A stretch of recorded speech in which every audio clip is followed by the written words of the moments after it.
Gonna pop in for a round three of the false choices in relationships series.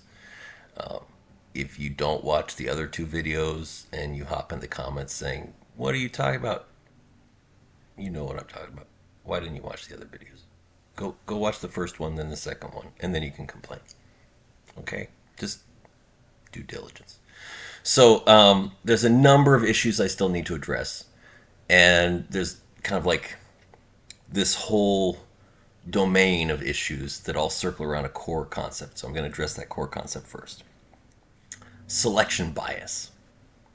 I'm a math nerd. This is some statistics. There's no equations. It's a concept from statistics. If you only ever hang out at a country club where people wear polo shirts from Abercrombie and Fitch and LL Bean shoes, and you conclude, like Ivanka does, that everyone in the country is rich and happy, that's selection bias. You've taken your small filtered group and you've decided that. If you only ever meet potential partners in your relationships by going to bars and clubs, and all of them are drunk and they like drinking, should you conclude that everyone in the country is a drunk? No, that's selection bias. So this comes up a lot where a person chooses to only look in a certain direction. They only meet the people who chose to go in that direction, and then they conclude that everyone is like that.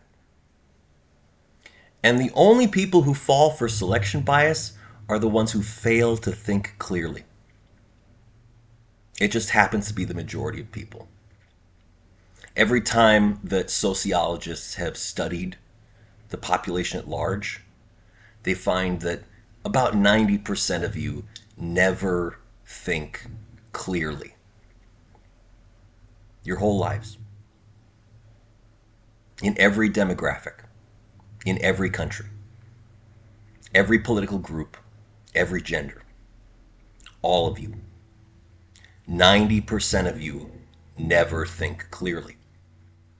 And it's your fault. Because the answers are there. You can Google it and learn. But you refuse to because you're so sure that you're already right. So, a lot of these relationship dating advice influencers are operating on a view of others that's a consequence of selection bias. They'll say things like, everyone I know is XYZ, and that means everyone from our group is XYZ, and everyone I met from the other group is ABC, and that means everyone from that group is ABC. So let's look at some examples. We got the manosphere guys who will exclusively bring women onto their podcasts who have made a career of objectifying themselves. Which, if you can do that and make it work for you, that's fine. But they're filtering for women who are using their body to get money. And then those guys conclude that all women are that way. Well, that's selection bias. Those guys on the Manosphere podcast just prove that they can't think clearly. You probably shouldn't trust their assessments and their advice because they don't think clearly. And then you go on the TikTok dating gurus, the women talking to women about dating, and they say every man that I met on a dating app after I only swiped right on the richest hot guys, they didn't know how to do laundry. They didn't know how to take care of basic stuff. They were expecting me to do everything like a servant. Well, yeah, that's because 4/5 of all the men in this country who are wealthy were born wealthy. 4/5 of the guys with money on the dating app were born that way. They never had to do laundry. The average income of a man in this country is less than $80,000. So if you haven't been meeting more than half of the guys earning less than 80K, you don't have an accurate distribution of what men are like. So that's selection bias. And they use that selection bias on both sides to justify bigotry. Bigotry is where you declare that a whole group of people, usually demographic or a political team or a religious perspective, spiritual perspective, you declare that they are all bad in the same way. Lots of people are bad, but bigotry is about saying that group is bad because they all share some bad characteristic. They're all clones. And we know that's not true.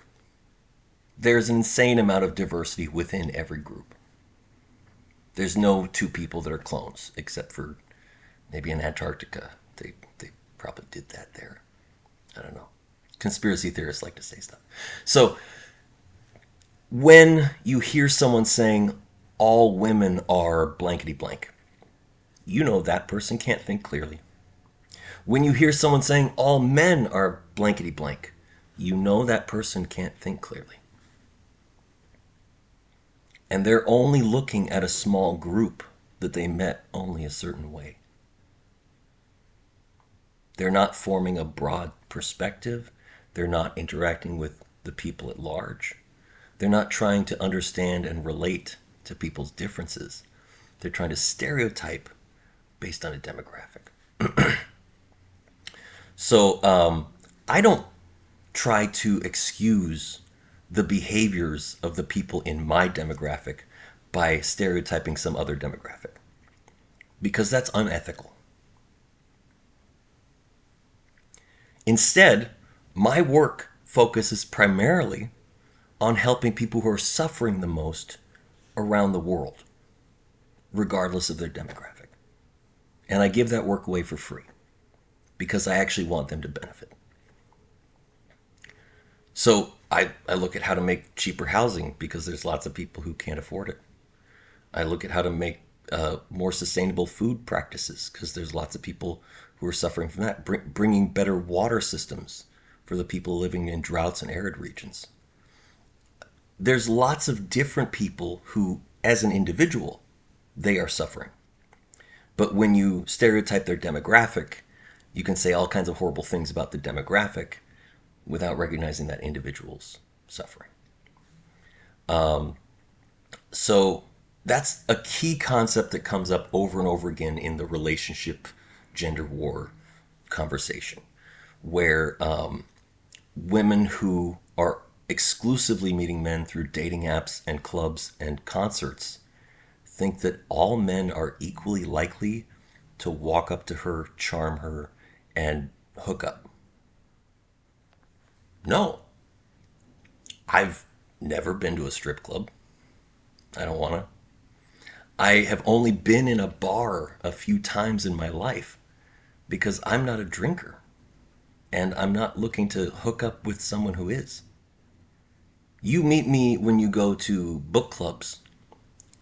You meet me when you go to conferences talking about how to make AI safe and humane.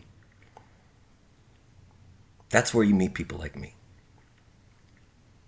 So if you're only meeting people through one way, and all the people there are that way, well, that's you.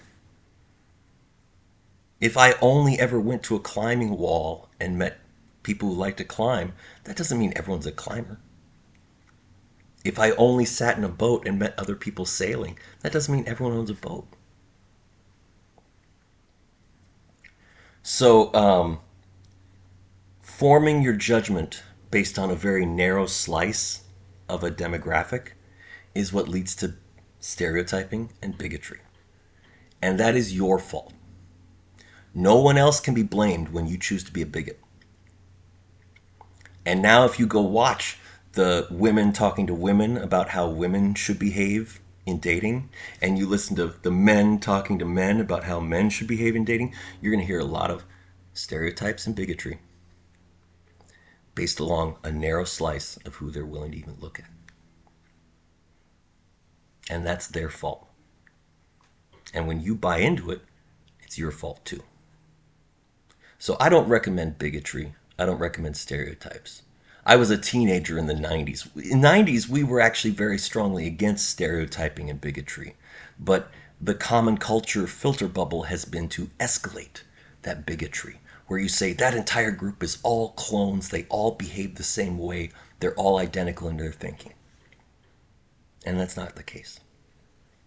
So the point I want to leave this on is where the most vicious, venomous bigotry in the whole relationship, love, dating dialogue has been, because it started first. This is where the harshest bigotry began. Hashtag all men. Hashtag all men is the declaration of a gender war. Imagine if a man said hashtag all women. That's misogyny. So if you're saying hashtag all men, you are a man hater. And there is no man who's going to want to be with you because you hate all men. You are the gender war. You have to take responsibility for your role in that, or it's never going to end.